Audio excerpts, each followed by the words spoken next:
Hi, everyone. Welcome to Sunday's Other Scriptures for June 30th. I am concluding a series of sermons on joy in Jesus, and our readings for today actually raise the question, well, that's all well and good when things are going great, but what about when tragedy strikes? I'm going to be preaching on our gospel reading, which is a story in Mark about two very different people who have uh, tragic circumstances in which Jesus intervenes.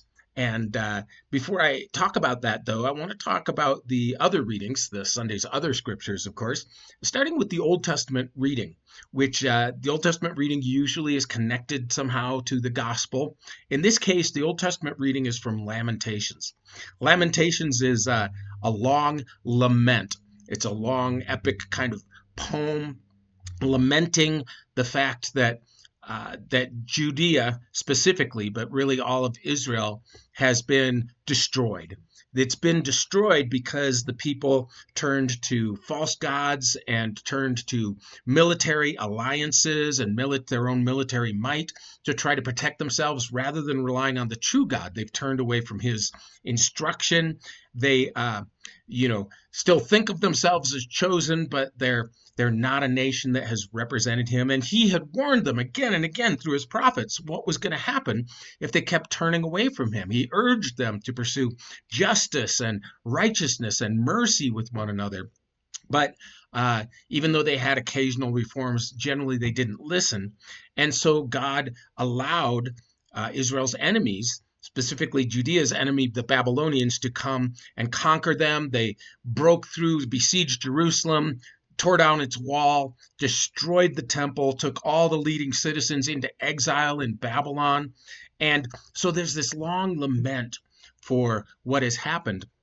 But right in the exact middle of it, literally the middle verses in the book and in the word terms of Hebrew word count, the exact middle verses are our reading for this Sunday, which is a reading that brings hope into this picture.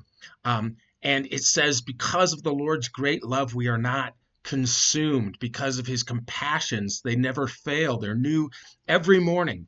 It's a popular verse, really the only popular verses in Lamentations.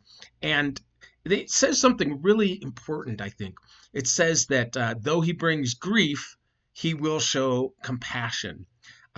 And so great is his unfailing love, for he does not willingly bring affliction or grief to the children of men. What does that mean? Well, it means that the bad things that happen to us in this world, specifically the bad things that happened to Israel and Judah, God didn't want that to happen. That wasn't his will. They brought it on themselves. And in this life, our suffering is almost inevitably the result of either our sin or other people's sin or the sins of our ancestors.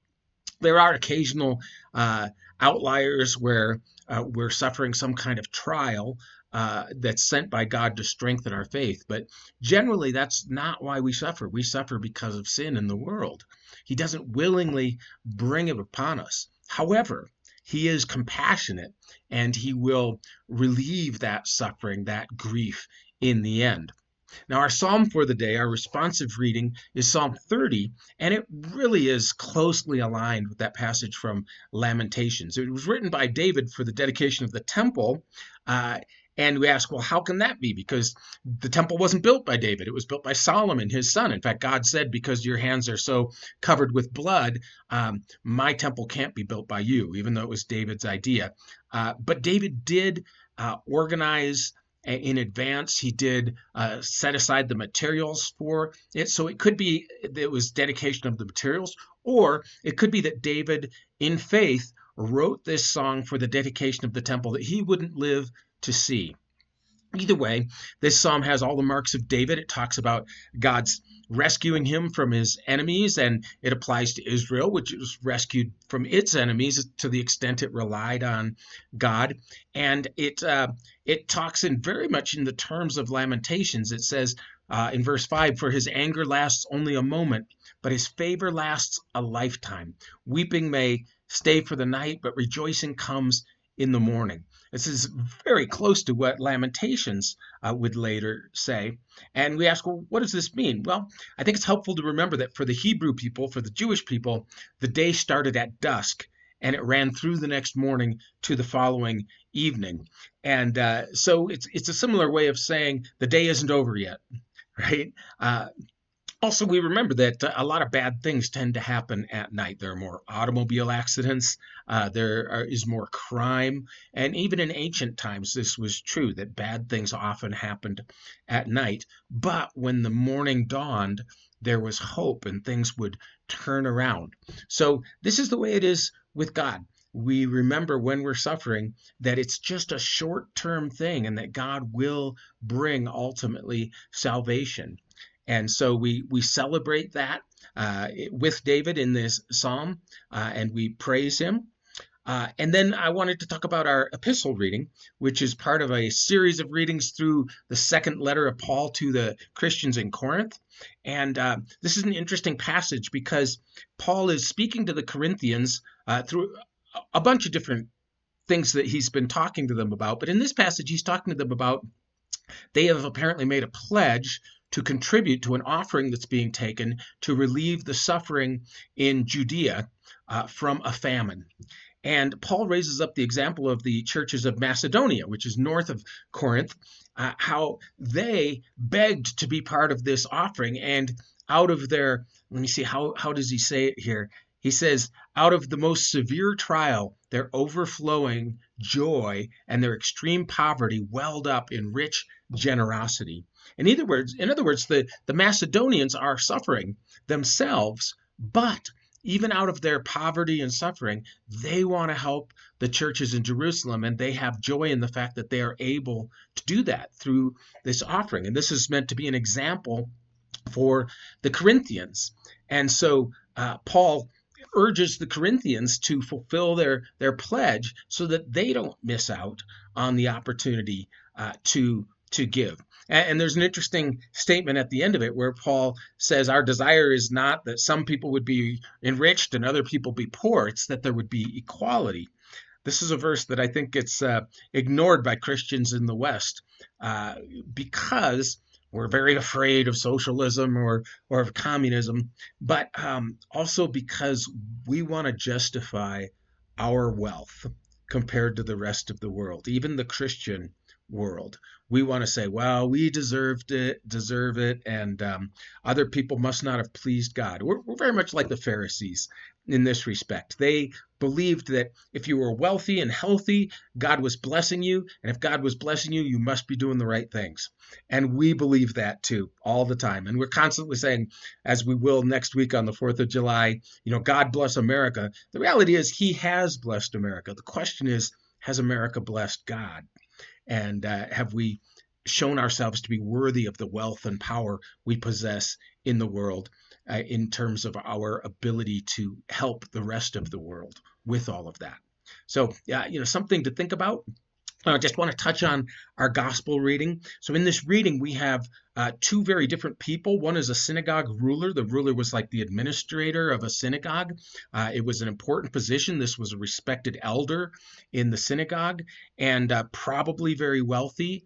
But he's come to Jesus, even though there would be stigma for this. The religious leaders, you remember, warned people to stay away from Jesus, actually. They tried to discredit Jesus. But he's desperate because he has a 12-year-old daughter that he and his wife love. She's deathly ill, and he believes that Jesus has the power to save. So Jesus, notice that he says, come lay your hands on her and he'll be healed. He believes that if Jesus touches her, she'll be healed. And so Jesus is on his way. There's a huge crowd, and in the crowd is a woman who has been impoverished by her bleeding. She's been bleeding for 20 years. This would not only make her impoverished as she spent her money on doctors for ineffective cures, but also she wouldn't be able to participate in the religious life of Israel because of her bleeding. And so she suffered emotionally too. And again, she would have been seen as someone who was being punished by God because of this bleeding. And yet she has faith that if she just touches Jesus' garment, she'll be healed.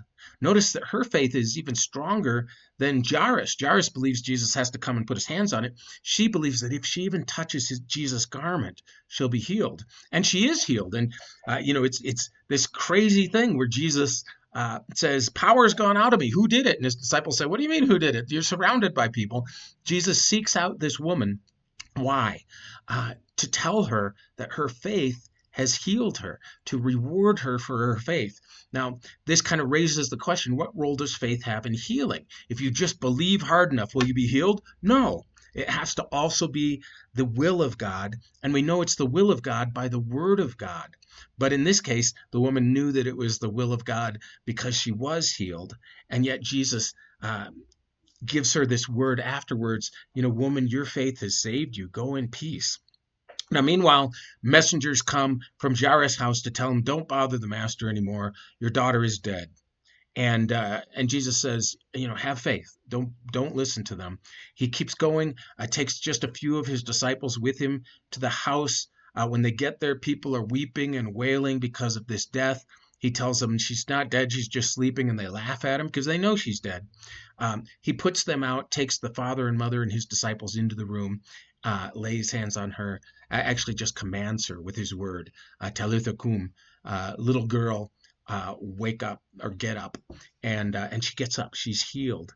Again, because of the faith of her parents. She is healed, raised from the dead, literally. So this is what I want to talk about is how faith protects us from losing the joy that we have in Jesus, even when we have these terrible tragedies and dire situations. What does that mean? So I hope this stimulates a good conversation for you over these readings. The Lord bless your conversation.